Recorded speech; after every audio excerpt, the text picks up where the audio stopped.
Hello students, online lecture series में आज हम न्यूट्रिएंट्स में प्रोटीन्स की बात करेंगे।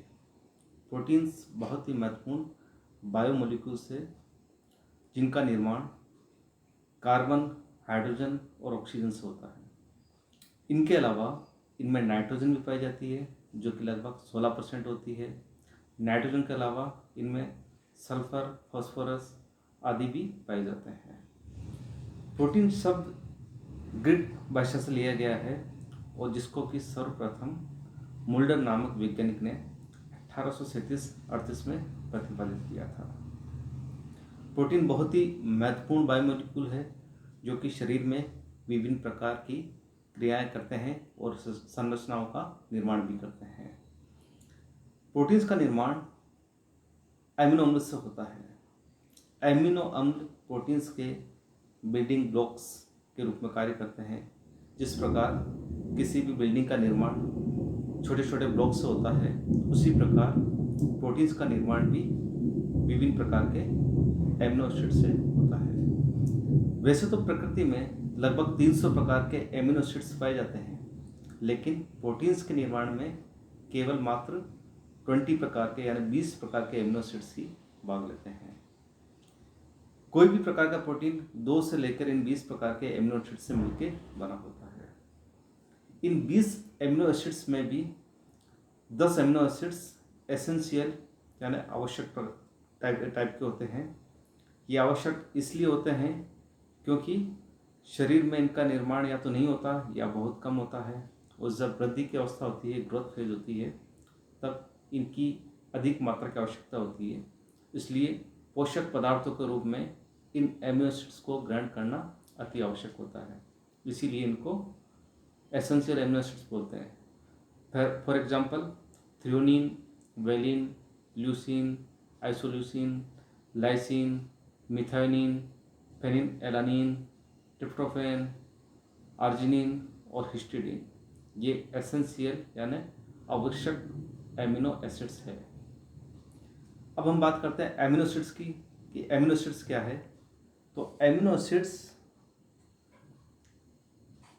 में 2 प्रकार के समूह पाए जाते हैं। एक तो NH2 समूह जिसको बोलते हैं एमिनो समूह, और दूसरा COOS समूह यानी कार्बोक्सिल समूह। इसी कारण इनको ज्यूटर आयन कहा जाता है, एम्फोटेरिक आयन या ज्यूटर आयन कहा जाता है। और जब 2 एमिनो एसिड्स आपस में रिएक्शन करते हैं तो एक एमिनो एसिड्स का COOS समूह दूसरे एमिनो एसिड्स के NH2 समूह से रिएक्ट करता है, और इसके फलस्वरूप जल का एक अणु यानी H2O निष्कासित होता है, जैसा कि इसमें दिखाया गया है। और इसके फलस्वरूप एक बॉन्ड बनता है। इस बॉन्ड को ही पेप्टाइड बॉन्ड कहा जाता है। इस प्रकार विभिन्न प्रकार के एमिनो एसिड्स आपस में पेप्टाइड बॉन्ड्स द्वारा आपस में जुड़ते हैं। जब 2 एमिनो एसिड्स जुड़ते हैं इस प्रकार तो उनको डाइपेप्टाइड्स कहते हैं। जब 3 एमिनो एसिड्स इसी प्रकार पेप्टाइड बॉन्ड द्वारा जुड़ते हैं तो उसको ट्राइपेप्टाइड्स बोलते हैं।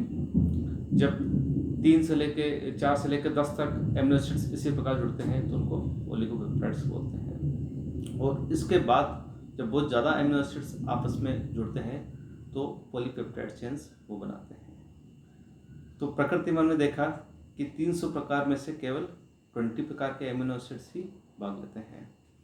इन विभिन्न प्रकार के एमिनो एसिड्स के आपस में पेप्टाइड बॉन्ड द्वारा जुड़ने के फलस्वरूप प्रोटीन्स भी विभिन्न प्रकार के बनते हैं। यही कारण है कि जीव शरीर में हम किसी पर्टिकुलर एक जीव की बात करें तो उसमें भी अलग अलग प्रकार की जो सेल्स होती है उनके प्रोटीन्स अलग अलग प्रकार के होते हैं, वो सेम नहीं होते हैं। इसी प्रकार एक ही हम एनिमल स्पीसीज की बात करें, जंतु जाति की बात करें, तो उसके जो अलग अलग सदस्य होंगे उनमें भी प्रोटीन्स डिफरेंट प्रकार के होंगे, एक जैसे नहीं होंगे। इसी प्रकार अलग अलग जीव जातियों में भी प्रोटीन्स अलग अलग प्रकार के होते हैं। इसीलिए प्रोटीन्स की स्टडी का द्विकाशीय महत्व भी होता है। अब हम बात करते हैं प्रोटीन्स के क्लासिफिकेशंस की। संरचना के आधार पर हम जितने भी प्रोटीन्स पाए जाते हैं जीव शरीर में उनको 3 कैटेगरीज में डिवाइड कर सकते हैं। पहले प्रकार के प्रोटीन्स है वो है सरल प्रोटीन्स या सिंपल प्रोटीन्स। दूसरे प्रकार के प्रोटीन्स है उनको बोलते हैं कॉम्प्लेक्स प्रोटीन या जटिल प्रोटीन्स। और तीसरे प्रकार के प्रोटीन्स है वो होते हैं व्युत्पन्न प्रोटीन या डेराइव्ड प्रोटीन। अब हम सबसे पहले बात करते हैं सिंपल प्रोटीन्स की या सरल प्रोटीन्स की। सिंपल प्रोटीन्स वो प्रोटीन है जो कि संरचना में सरलतम होते हैं। ये संरचना में सरल इसलिए होते हैं क्योंकि इनका निर्माण मात्र एमिनो एसिड से ही होता है। जब इनका जल अपघटन होगा तो क्योंकि ये एमिनो एसिड से बने होते हैं तो जल अपघटन के फलस्वरूप केवल और केवल एमिनो एसिड्स ही प्राप्त होंगे। सिंपल प्रोटीन्स को हम आगे दो कैटेगरीज में उनके स्ट्रक्चर के आधार पर सब डिवाइड कर सकते हैं, उपविभाजित कर सकते हैं। पहले प्रकार के सिंपल प्रोटीन है वो है ग्लोबुलर प्रोटीन और दूसरे प्रकार के फाइब्रस प्रोटीन्स। ग्लोबुलर प्रोटीन यानी गोलाकार प्रोटीन। गोलाकार प्रोटीन संरचना में लगभग गोलाकार होते हैं। ये जल में घुलनशील होते हैं और इनकी संरचना थोड़ी जटिल होती है। इसका कारण ये है, इनके जो शेप गोलाकार होता है इसका कारण ये है कि इनमें जो पॉलीपेप्टाइड चेन्स होती है वो हाइड्रोजन बॉन्ड और दूसरे अन्य प्रकार के बॉन्ड्स द्वारा आपस में कुंडलित या फोल्डेड होती है, जिसके फलस्वरूप इनका जो शेप होता है वो लगभग गोलाकार होता है। जितने भी एंजाइम्स होते हैं वो ग्लोबुलर प्रोटीन्स ही होते हैं। ग्लोबुलर प्रोटीन्स यानी गोलाकार प्रोटीन्स का एग्जाम्पल है वो है albumin, globulin, protamines, histones, glutelin and prolamins. Albumin और ग्लोबुलिन दोनों रक्त में पाए जाते हैं। एल्बुमिन एग्स में भी पाया जाता है जिसको एग एल्बुमिन बोलते हैं।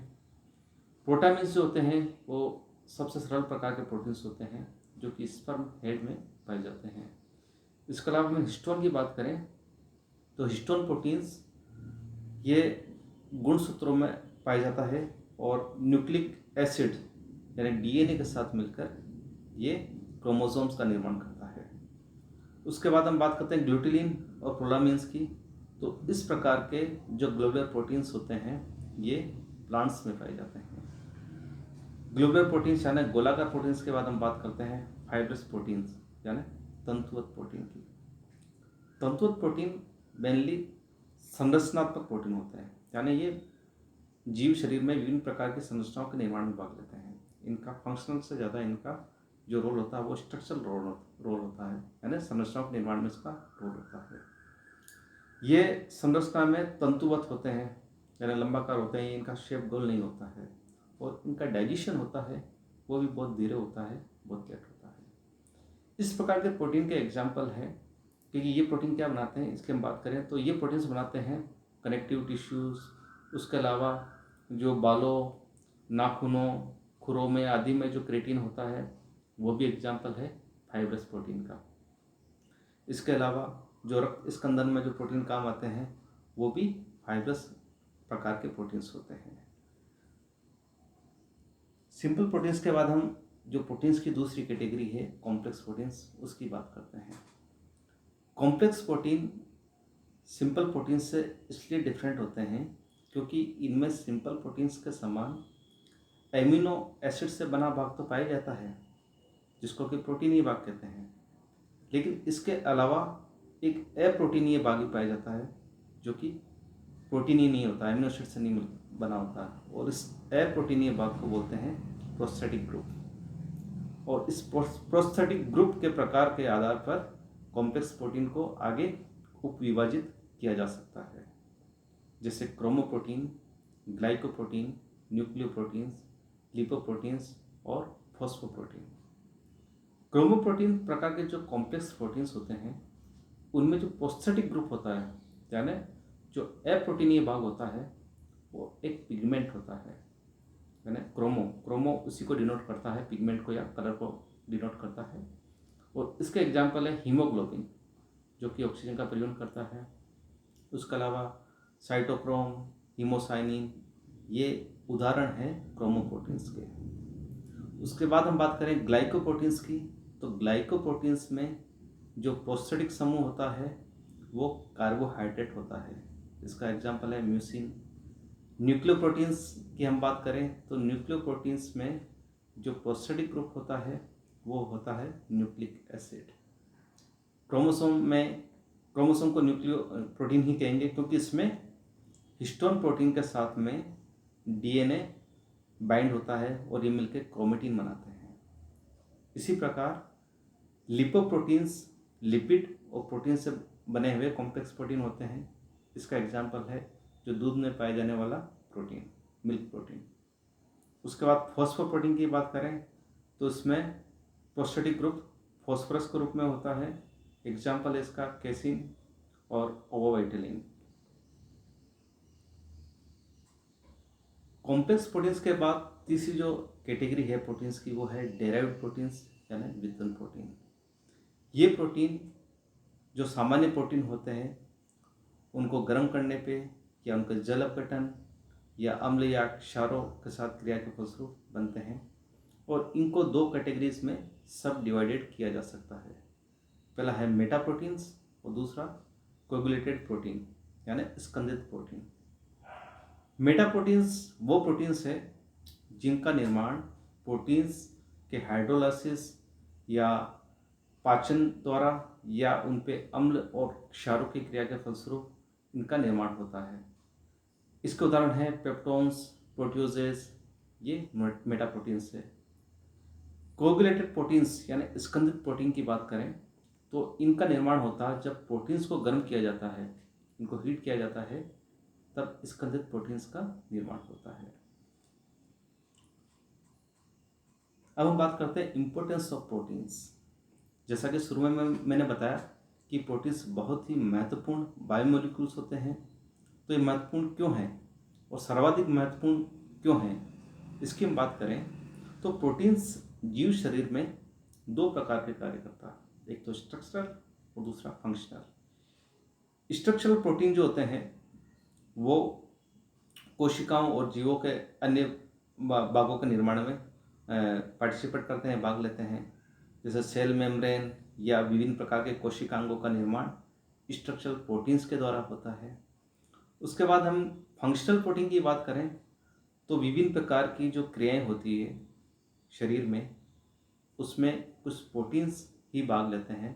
फॉर एग्जांपल जितने भी एंजाइम्स होते हैं वो फंक्शनल प्रोटीन्स होते हैं क्योंकि विभिन्न प्रकार की जो जैव रासायनिक क्रियाएं होती है उनमें कैटेलिस्ट का कार्य करते हैं।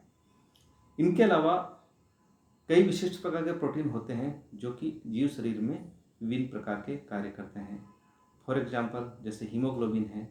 हीमोग्लोबिन जीवों के शरीर में रक्त में पाया जाता है और रक्त कणिकाओं में ये होता है और ये ऑक्सीजन के परिवहन का कार्य करता है। इसके अलावा जो एंटीबॉडीज होती है वो प्रतिरक्षा सिस्टम का एक पार्ट है जो कि बाहर से जो एंटर होने वाले पैथोजेंस होते हैं उनको डिस्ट्रॉय करने का कार्य करती है। इस प्रकार हमने देखा कि प्रोटीन्स बहुत ही महत्वपूर्ण बायोमोलिक्यूल है जो कि न्यूट्रिएंट्स के रूप में बहुत ही इम्पोर्टेंट और बहुत ही अहम रोल रखते हैं जीव शरीर में। ये तीन प्रकार के होते हैं, सिंपल, कॉम्प्लेक्स और डेराइव्ड प्रोटीन्स, और इनका बहुत ही ज़्यादा बायोलॉजिकल महत्व भी होता है। Thank you.